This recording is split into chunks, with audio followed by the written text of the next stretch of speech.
ব্রাহ্মণবাড়িয়ার নবীনগরে সড়ক নির্মাণে অনিয়মের অভিযোগ পেয়ে পরিদর্শনে যান উপসহকারী প্রকৌশলী মির্জা তরিকুল ইসলাম। এ সময় ঠিকাদার তাকে বাস নিয়ে তাড়া করেন। এ ঘটনার একটি ভিডিও সামাজিক যোগাযোগ মাধ্যমে ছড়িয়ে পড়েছে। সোমবার 13 এপ্রিল দুপুরে নবীনগর উপজেলার শিবপুর বাজার এলাকায় এ ঘটনা ঘটে। জানা যায়, সম্প্রতি উপজেলার মেরকোটা থেকে শিবপুর পর্যন্ত প্রায় 4.5 কিলোমিটার সড়ক নির্মাণের কাজের দায়িত্ব পায় বরেন্দ্র কনস্ট্রাকশন লিমিটেড। নির্মাণ ব্যয় ধরা হয় 14 কোটি 63 লক্ষ টাকা। ওই ঠিকাদারি প্রতিষ্ঠানের পক্ষে সড়ক নির্মাণের কাজ শুরু করেন স্থানীয় ঠিকাদার লুকমান হোসেন।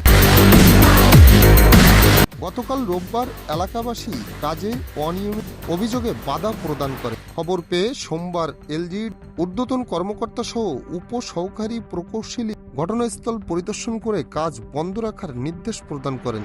এ সময় উপসহকারী প্রকৌশলী তরিকুল ইসলামের সঙ্গে ঠিকাদার গোলাম হোসেন বাকবিতণ্ডা হয়। এক পর্যায়ে লুকমান হোসেন উত্তেজিত হয়ে বাস নিয়ে ওই কর্মকর্তাকে মারধর করার জন্য ধাওয়া করেন।